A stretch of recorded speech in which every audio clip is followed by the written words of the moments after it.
Hope you are doing well. Long time no speak. So, today, for those of you jumping on, it'll just be myself and Gracie, our branding expert. If it works, there's Gracie.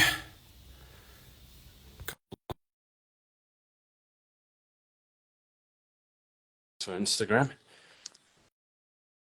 Are we in business? Oh, I hope you're doing well. It's coming into summer here in Australia, so I'm very, very happy. Hello, Gracie. How are you? I'm good. How are you? I'm doing very well. Well, I was just bragging about the weather here. I know you know Celsius, so today this week the maxes are going like 29, 30, 32, 25. So That's pretty nice. I'm well. How are you? I'm actually doing very well. The weather here is not bad. It's a little stormy out today, but no complaints. It's not too cold. How's your week been? It's been a while since I chatted to you. And for those of you watching, Danielle hasn't been.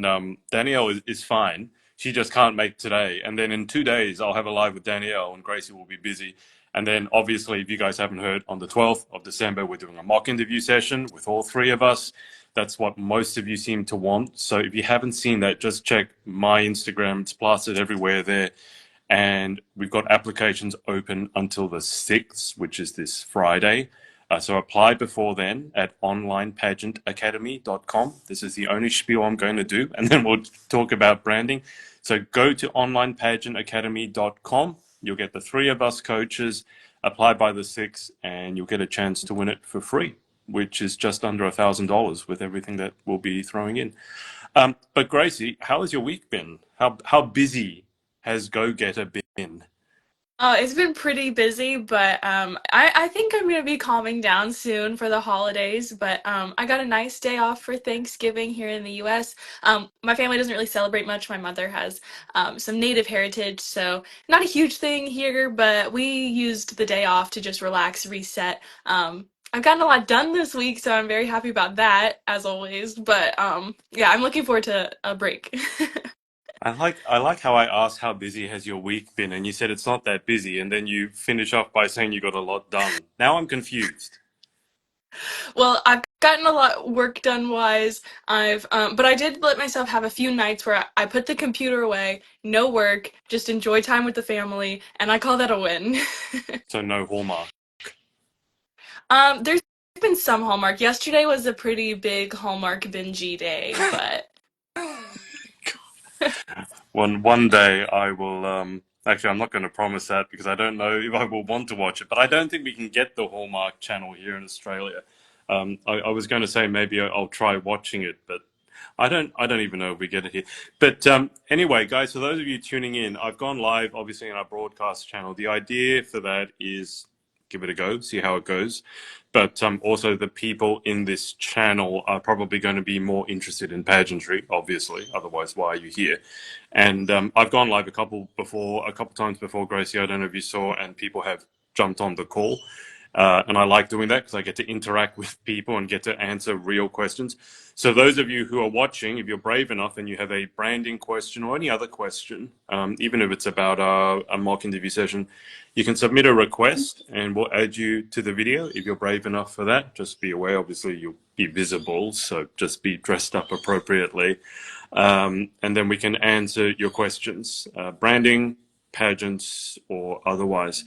But Gracie, we're here to talk branding in pageants.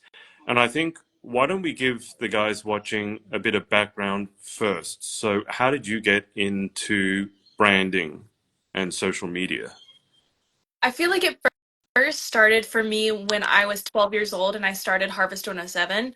Having a nonprofit and being a very forward facing nonprofit and forward facing founder, because it's not every day that a 12-year-old starts an organization, that gains a lot of media attention. So I had to very quickly learn how to be media trained, how to convey a brand, not just my own personal brand. And I thought that was something really interesting and valuable that I've taken over the past 11 years now. Then, growing up and getting into pageantry in my late teen years, I had to realize that, oh, this is the same thing that I've been having to do for my own organization, but now I'm the brand. I have to promote myself and what I'm about. So I was already very familiar with that concept, but I was really excited to be able to do it in a new and innovative way, especially because pageantry combined both of my loves, making beautiful things and showing off beautiful, that glamour side as a model. Like I love the Yeah. glamour; it's just part of me. But I also love giving back and talking about my story. So it really just combined everything that I was passionate about at once. So I kind of took it as a challenge to be able to package myself up into this little branding box so that it was easily digestible, not only for fellow contestants and pageant fans, but most importantly to the judges and pageant directors. How did you how did you start the process? I mean, and also was it a gradual one that you figured out along the way? Or was it more that you sat down for like maybe a day and just sort of knocked it out of the park? And I ask this because for those people watching live or on the replay, Gracie, you obviously have a lot of moving parts to your life. You already mentioned the non-profit, which you started at the age of 12, always boggles my mind. And then you're working in social media, you're a model, you're also a musician. So you have, and obviously entrepreneur that kind of, ties it all together. And you have this label, Go Getter, which, I was looking at that and because I think I'm following you obviously on the influentialist, and I think you mentioned something about branding. Might be the collaborative post that we did, and that go getter phrase sums you up so well. It's like, oh, that kind of sums me up too, but I can't use it because every time I see it, I think of you, which I guess is branding 101. But how did you start branding specifically in pageantry? Like, where did you start? What was the process that you went through? One thing that I had done, I love research. If you know me, you know I'm a bit type A and I love getting things organized. I like researching. I like knowing what I'm getting into. So when I first decided to sign up for a pageant, I did hours of research because I had never done it before, but I wanted to be as prepared as I could be without having the prior experience. I wanted to go in as someone who seemingly had done, 3 pageants, but it was my first time doing it. I wanted that type of experience behind me. So, in order for me to do that, I started looking at what the toughest interview questions were because I always heard you win it in interview. And having had media experience doing my nonprofit work, I was like, this is right up my alley. I can just refine my skills and this can help me with my branding. So, primarily, what I did was I looked at the number one question that stumps pageant contestants, which is tell me about Yeah, yourself.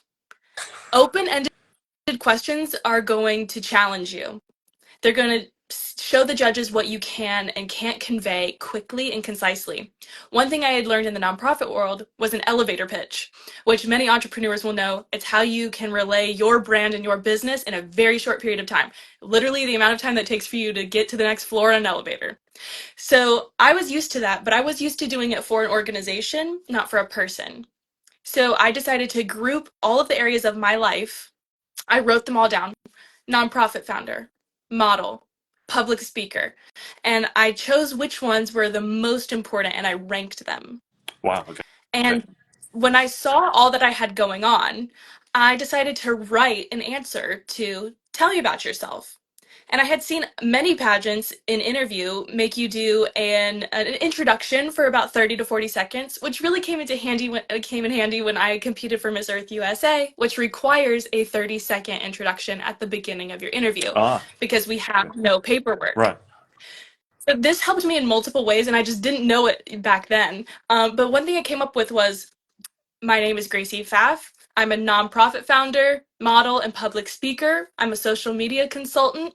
Call me a go getter because that's the only word I could think of to describe all of me. I'd heard in social media my whole life niche down, niche down. Yeah, And while that is important to a degree, as people, we don't need to niche down. We are multifaceted beings and that deserves to be celebrated. But you can figure out what's most important to you and figure out how to relay that quickly and concisely. I think we should dive into the niche down conversation, if that's all right, because Absolutely. it's one of those ones that I've struggled with, being similarly multifaceted. And how do you balance it? I think is a question because there are certain aspects where yes, you do need to niche down because otherwise you'll probably never build a following. Yeah, exception like if you're Taylor Swift or a massive celebrity, everyone knows you, so you can do whatever you want, but most of us don't. We're not fortunate enough to be Taylor Swift. Right now anyway.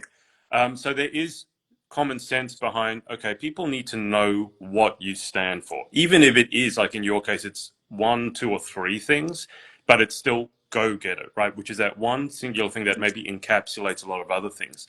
On the other hand, when you're multifaceted, and I know a lot of the girls in the group struggle with this as a pageant question, it's like when they say that, tell me yourself, tell me about yourself, or even if they ask a question, a lot of the girls seem to have problems trying to get everything in their head into a 30-second answer, which in a pageant interview, that's probably as long as an answer you want. You don't want to be going on longer than that. So just for yourself, let's start with yourself. How do you draw the balance in pageantry anyway, pageant interview, on stage or in that interview room? How do you draw the balance between niching down and not having a massive brain explosion where you're just talking about all the things you do for 5 years, which you easily could do, and then niching down, and then on the other hand, not just saying, well, I'm just this one thing. I think what was really important to me was preparation. Preparation comes really in handy when it comes to these things because once you line out exactly what you want those judges to know about you, and you will not leave that room without them knowing, the answers will come easily because I have these bullet list points of things that I need them to know about me, right? And then also it comes to picking a pageant that's right for you. If you pick a pageant, let's just give an example. I competed for Miss Earth USA because I heard that they believed in sustainability and protecting our environment. That was part of their mission statement. As someone who has an agriculture nonprofit, this fit Yeah. really well within my wheelhouse. So I already knew how to tailor my interview answers for this specific pageant. I don't need to be talking about my, work in public speaking when I need to be talking about how I have worked to protect our environment for 10 plus years.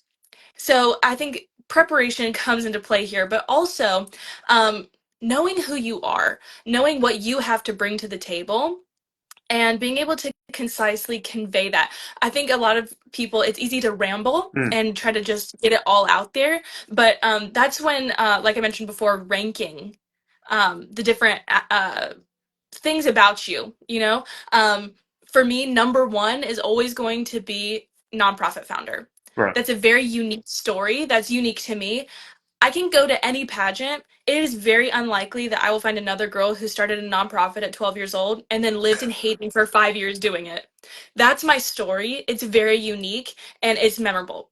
No judge is going to somehow forget that I said that I lived in Haiti for 5 years. That throws people off.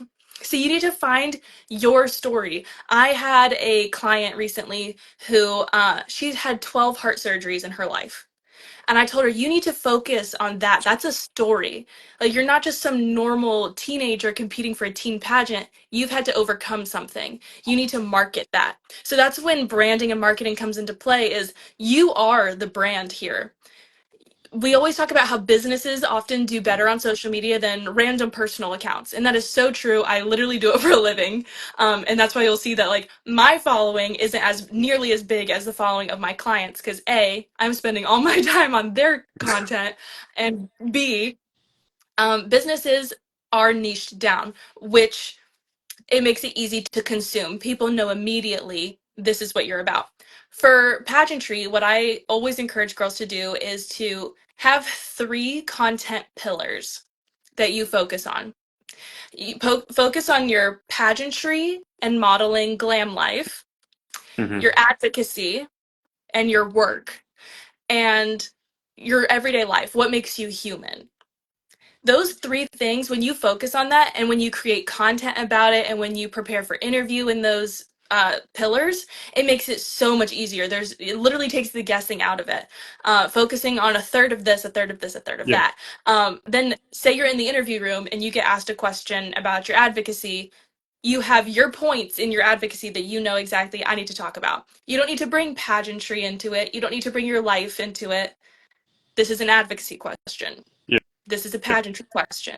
This is a life question. And also in social media, it helps people see that you are a pageant queen, yes, and a pageant contestant. But you also are making a difference in this world and you're human. You're relatable.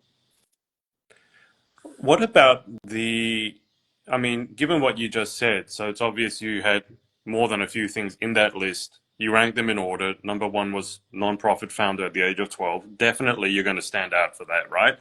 I mean, I've interviewed hundreds of pageant contestants. Never heard that from anyone else. Frankly, it's the reason I reached out to you in the first place to interview you, because it really did stand out. It's a genuine, 501c3 non-profit. It's not just an Instagram account.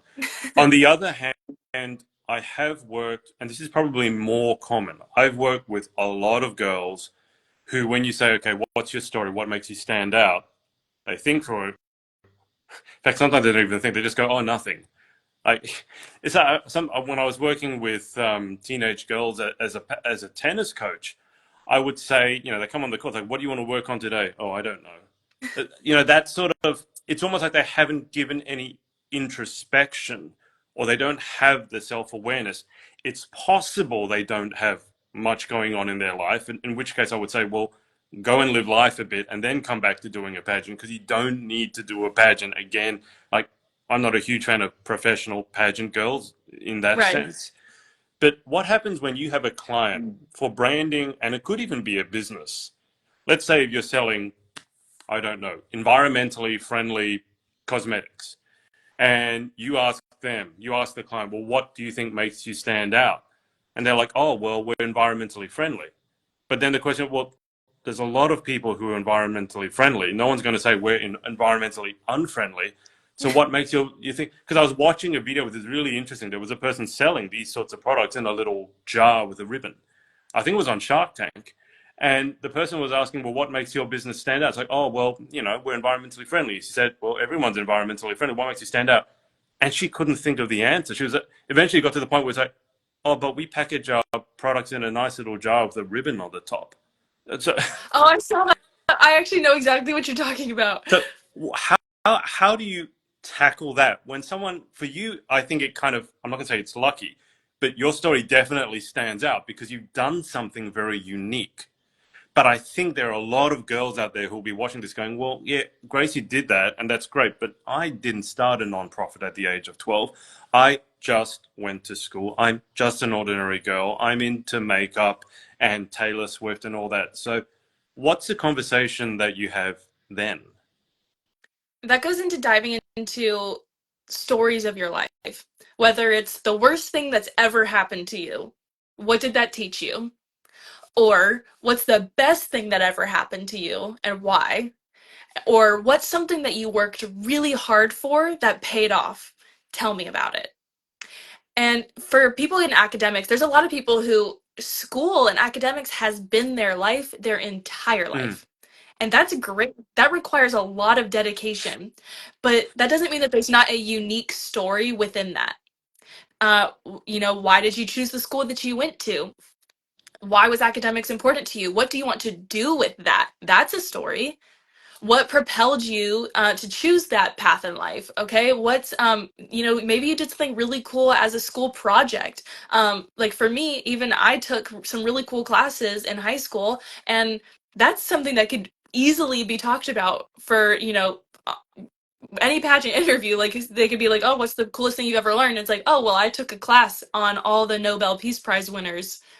And it's like, oh, like that's something to talk about, you know? And Yeah. I think a lot of people just see their life as their life, and it doesn't feel special because you're living in it every single day. But your every single day could really inspire somebody else. So let's dig deep and, take a step outside of yourself and say, okay, well, here's all the things I have going for me. I think that's really interesting because I asked in the broadcast channel, what's an interview question that really stumped you? And I think it was, I think it's Cadence. I can't remember. I think it's a younger contestant. And she said the one that stumped her was, and I'm paraphrasing here, but what's something that you haven't written on your paperwork? Which I think is very interesting because for me, and I don't know if you'd be similar, but for me as a judge, if I'm interviewing someone for the position of a title holder, I'm very aware that the paperwork, like you can do all the branding work and you absolutely should, but I'm also very aware that someone else could have done that or you've had a lot of preparation to put in that. And so I kind of also want to find out something that's not on the paperwork, something that's a bit out of the ordinary.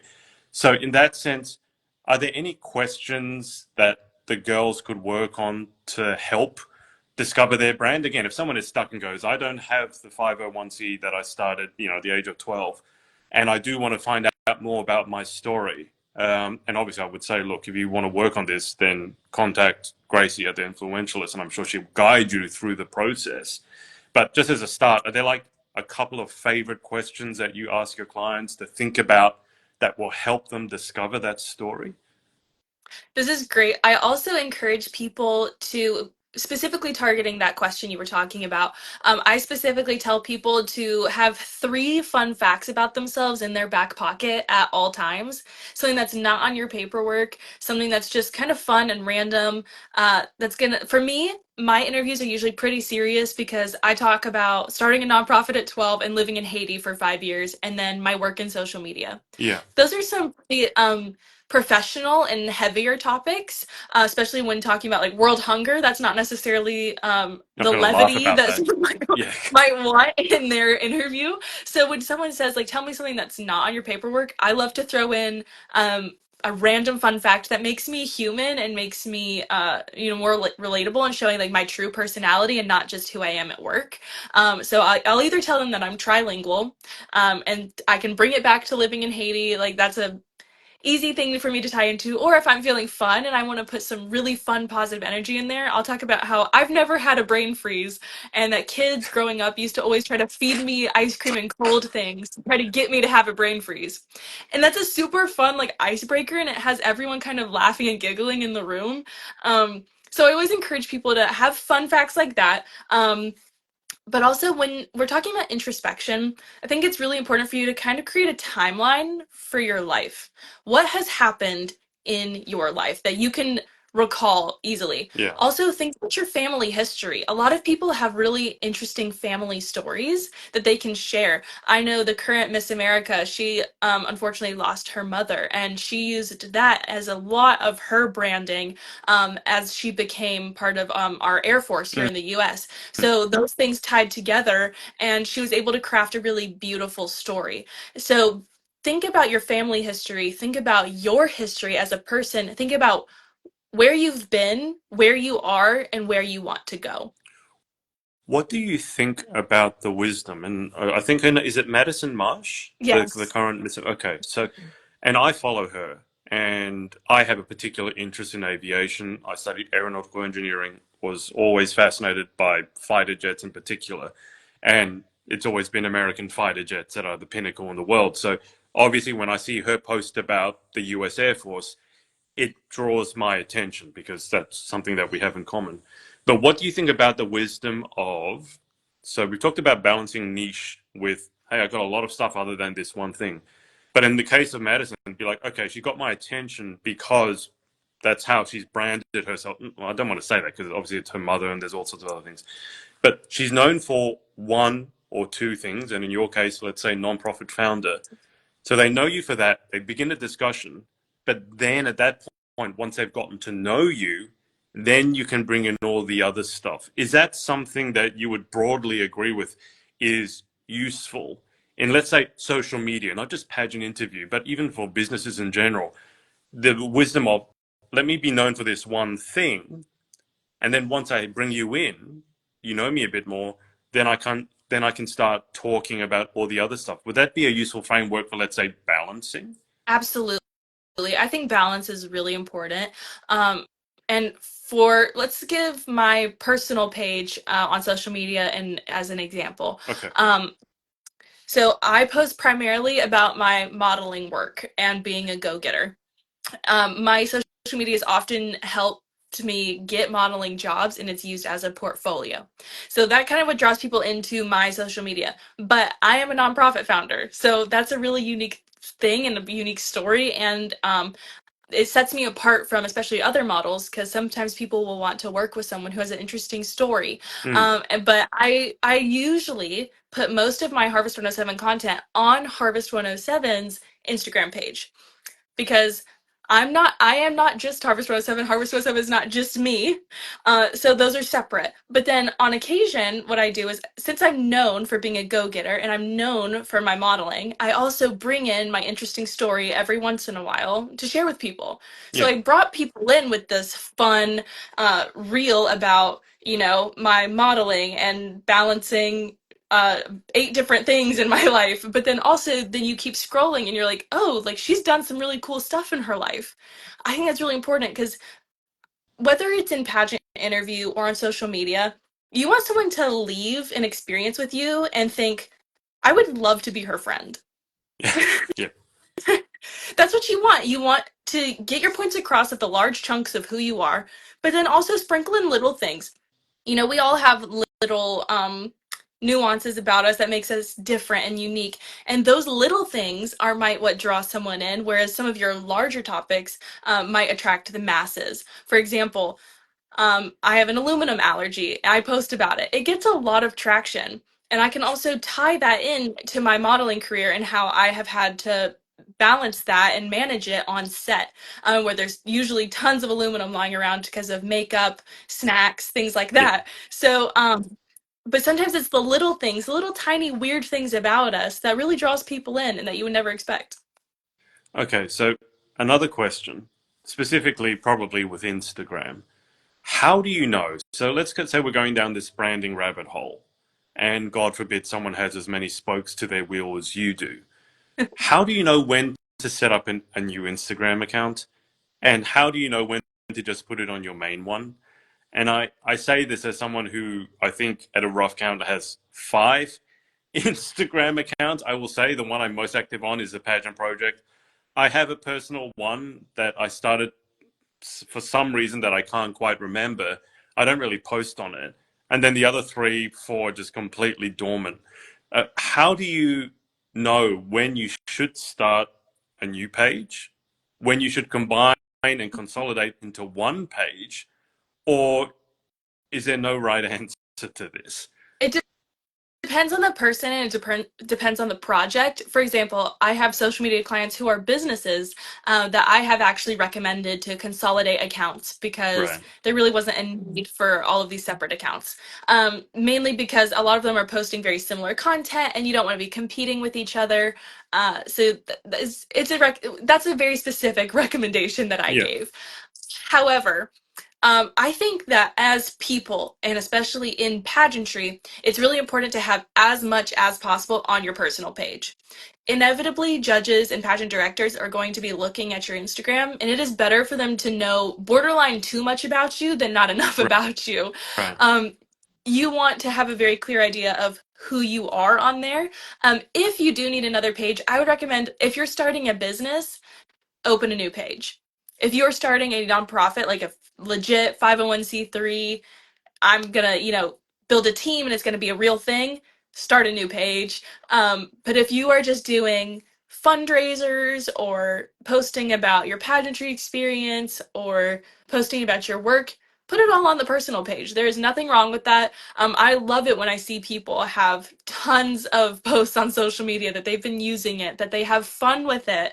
And also that helps you grow a following and it helps you stay consistent.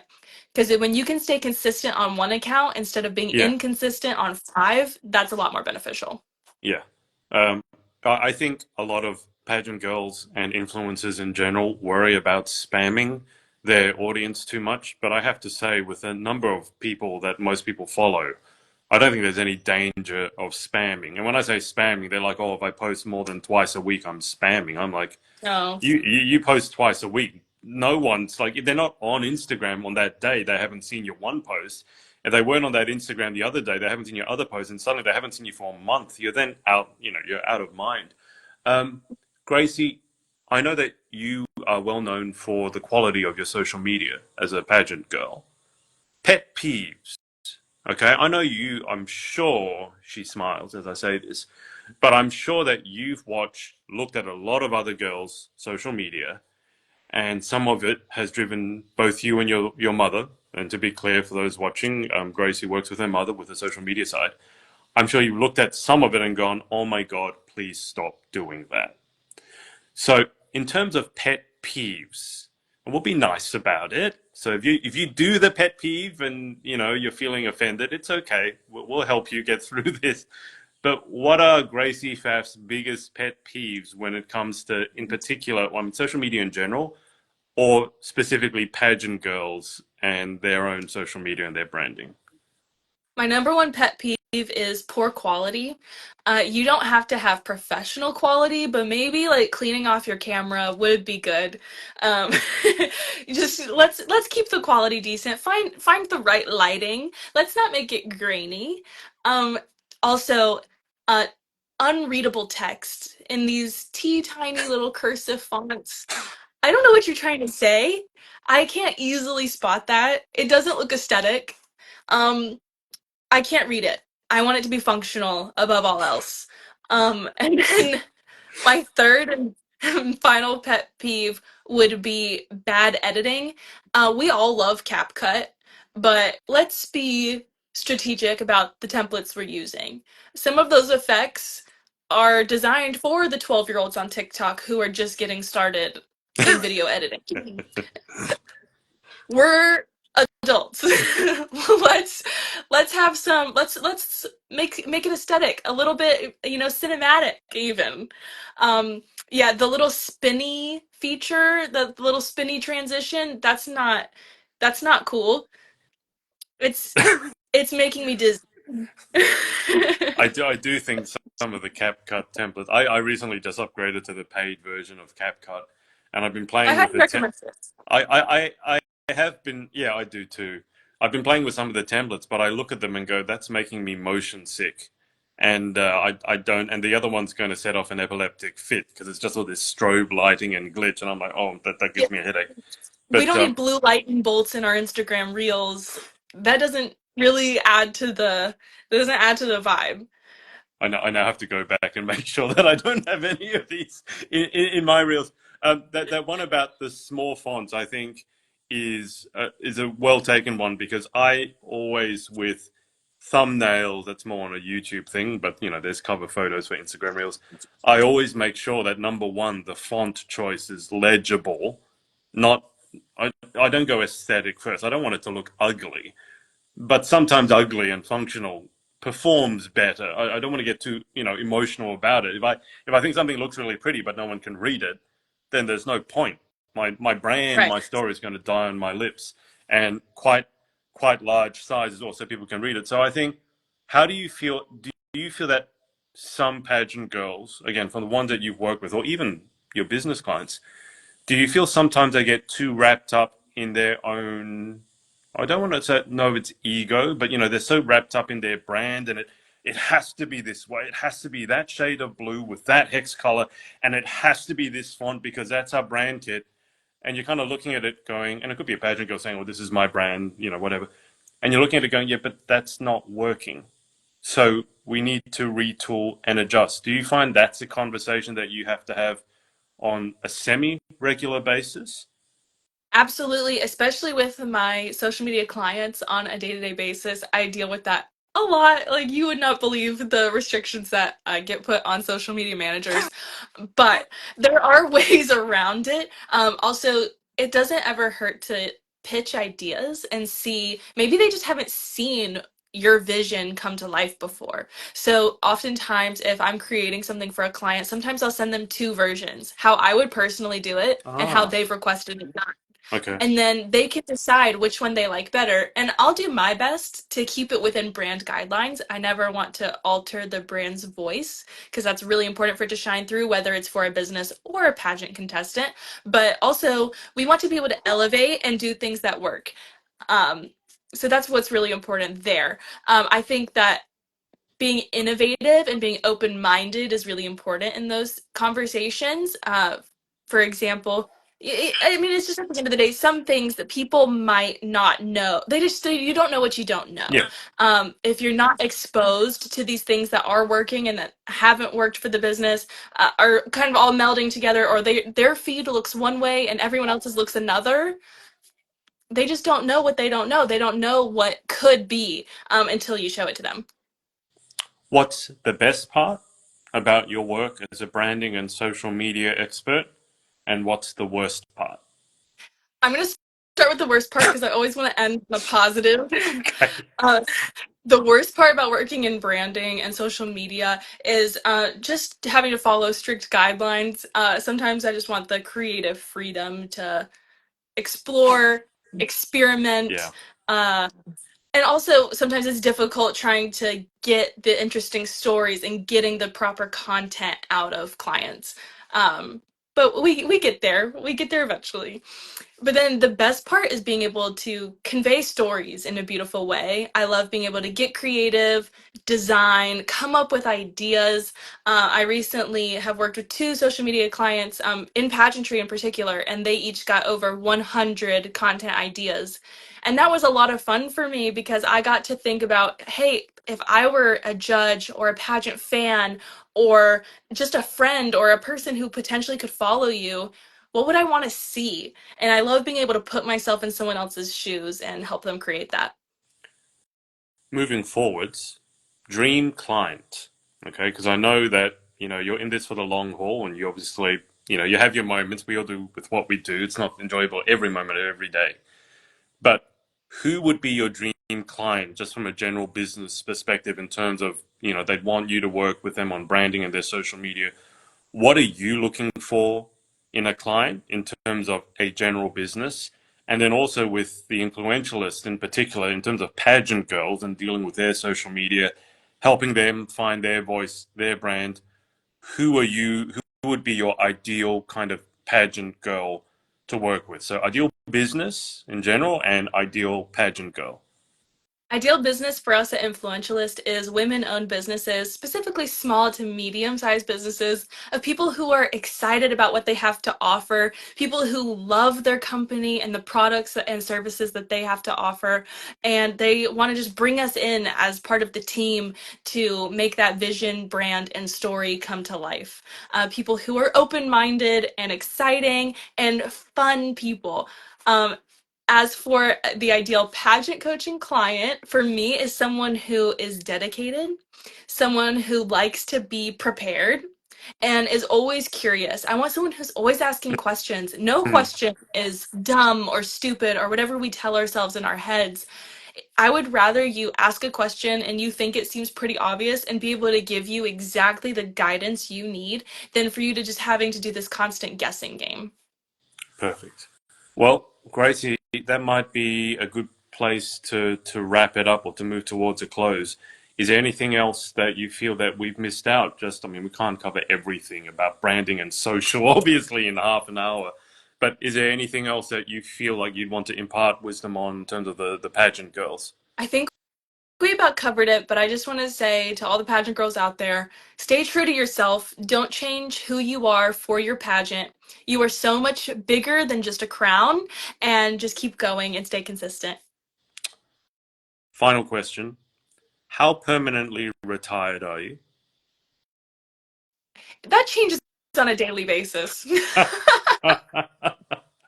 that's that's fair enough. For those of you watching, Danielle and I have been gently, shall we? Is it pushing? Is it bullying? Is it encouraging? We'll I go with don't know. encouraging. We'll go with encouraging. I will say I've been creating a couple of long form videos because in terms of content creation, I found my strength is just unscripted slash unhinged long form videos where I can rant and then repurposing that into short form. I'm not good at creating 10 TikToks a day. I mean, everyone's different. But yesterday, I reacted to a pageant girl who actually put her entire Miss America interview up on YouTube, unfiltered, uncut, 10 minutes long. So I think for a lot of pageant girls it would be quite daunting. Um, but it was very interesting because I know that we've discussed about interview and 10 minutes to you, you kind of like, oh, that'd be an interesting challenge. She had a very interesting look on her paperwork in particular, and you did mention how in Miss Earth USA you got the intro but no paperwork. She had a really interesting take on the paperwork, which was you only put stuff there because it's a professional resume, basically, for Miss America. You only put stuff on your resume that you want the judges to ask about. So one of her Right. friends had put that she loved a black and white movie on her resume because she thought it made her look sophisticated. And then the judges found that, asked her about it, and she turned out she didn't really know anything about it, so it made it a bit Oh no. awkward. But she also said, because you mentioned that your interviews are quite serious, she would put little, she calls them Easter eggs on her resume, so that if the judges, if it was getting a bit too heavy, they, she was always almost thinking about the judges, making it easier for them. I don't know if you ever done something similar where she was saying the judges are nervous as well, and they.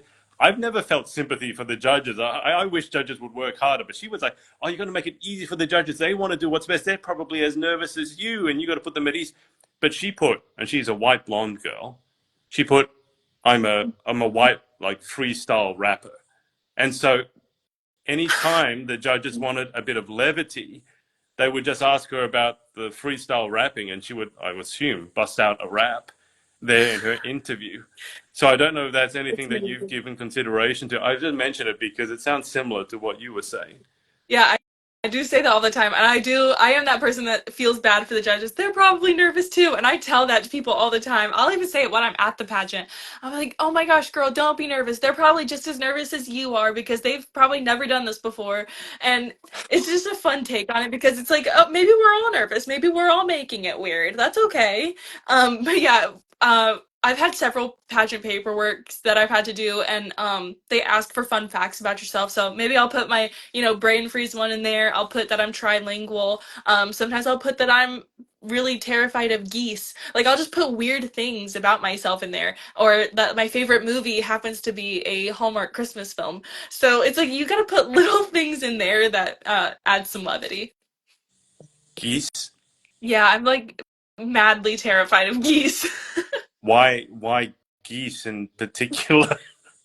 We don't know, especially it's weird because like I'm fine with ducks, but geese, I just like I get so terrified around. It's like a body response. Like it's not even up here anymore. I don't know what it is. It's been my whole life. And then like I'll go out to like the river or something and there's just geese there and I just stay as far away as possible. It's gotten better as I've gotten older, but the fear is still there and it's very real. Does that have a name? I have no idea. Geesophobia. I will say, in this brain freeze thing, you reminded me of it. I remember it now. It's like when I over there in June, I'm just going to force feed you. I don't know what you can have given your dietary. You obviously can't have aluminium in it. Don't want to poison you. I just want to see this. You really never had a brain freeze. No, Freeze like I've did research on it. Supposedly there's some people where there's just a part of your brain that doesn't quite connect there and your brain literally has the inability to get a brain freeze. okay. Well, I think that's very effective branding in terms of being memorable. You would certainly be memorable. I mean, memorable for the geese. I've never heard of. You gotta You find have a the lot of weird things. you have a lot You gotta find the of weird unique things. things about. But I think the important thing for people watching this is to not all the unique things need to be super serious, right? They don't need to Exactly. be. I won a Nobel Prize. It can be. I'm terrified of geese, or one time. I think that's important to know because I think it takes the pressure off a little bit. Absolutely. And like for example, like I have a Doberman and I love him. He's huge. He's over 100 pounds. So like that's something I can add in there. And a lot of people have large dogs or have dogs in general, and that's something easy that judges can relate to and you guys can talk about to just kind of, get the awkward energy out of the air or nervous energy, any of it. Brilliant. All right. So if you are a pageant girl watching this and you want to work with Gracie, or there is maybe a pageant girl has a business or their parents have a business and they want to ask you about social media managing and branding services and things like that, what's the best way forward for them, Gracie? What's our call to action here? Follow us at Influentialist Marketing. And then also you can email us or visit our website at any time. It is all linked in our Instagram. So go there first and you will find quite literally anything and everything you need. And you can actually schedule a free brand story chat with us so that you can, get the ball rolling with your social media. Or you can be part of our Viral Rain program where we'll do social media coaching for you, help you figure out your brand and how to put it online. Perfect. I mean, that free call sounds like a brilliant place to start. And final reminder, guys, so we've got our mock interview coming up on Thursday, the 12th of December at 4 p.m. Remember, even if you can't turn up live at that time, you can submit I'll send you some mock interview questions. You can send them to us as video format and we'll give you personalized feedback on the call, and you'll get the recording as well. So you can do it whether you're live or not. I mean, I encourage you to attend live if you can. If you can't, we want to make sure you're covered because we're from all corners of the world. It's like trying to find a time that works for everyone is nearly impossible. I think like this time works okay. And then applications for that close this Friday, the 6th of December at close of business, 5 p.m. Eastern Standard Time. That's not Australian Eastern Daylight Saving Time. That's Eastern Standard Time where Gracie is at. And one of you who applies, last time I checked, we were already out of spots. We've got more applicants than we have spots. But one of you who applies will get their spot for free. It's valued at almost $1,000 given everything that I'm throwing in. I've been working, Gracie, behind the scenes on this AI interview pageant coach, and Yay! it's pretty mind-boggling what it was able to do yesterday. I was pretending that I was a Miss USA contestant, and long story anyway. That sounds a bit weird. But Gracie, what are you most looking forward to about the mock interview session? Just before we wrap up, are you going to be nice coach, mean coach, like? I'm the nice coach for sure. I've done some mock interviews with Danielle before. I'm definitely the nice coach, but I will be constructive and I'll give you actual kind of homework things to work on so that it's not just in that moment that you're getting useful information. I'll give you some things that you can take home and work on so that you can be working on interview with and without a panel in front of you. Awesome. And I will say you should jump on that mock interview with us just for Gracie's advice alone, because I think Gracie is one of the best interviews I've ever had the pleasure of doing. I've interviewed her twice, once by herself, once with her sister Clover, who's also ridiculously good at interviewing at, 5 years old or whatever she was. She acts like a 50-year-old. But you're the nice coach. You've done mock with Danielle before. So does that mean you're good cop, Danielle is bad cop? I wouldn't say she's bad cop, but she's quite constructive. Okay, so what part do I play then? If you're the nice one, she's also the nice one. Does that mean I have to be the terrible one?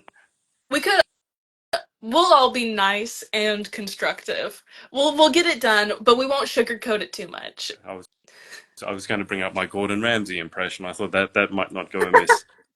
Anyway, There you go. Gracie, thank you so much for your time. I know there's a lot of value in here. And so, guys, if you want to work with us for the mock interview, onlinepageantacademy.com. If you want to contract on with Gracie for either the Viral Rain program or you've got a business, you want a branding conversation, then obviously follow her on the Influentialist Instagram page if you haven't already. And feel free to send her a DM and an email, and I'm sure she'll get back to you very promptly. And Gracie, thank you so much for your time. Great to catch up as always. And I'll speak to you again soon. Sounds good. Thank you. Okay, bye. Bye.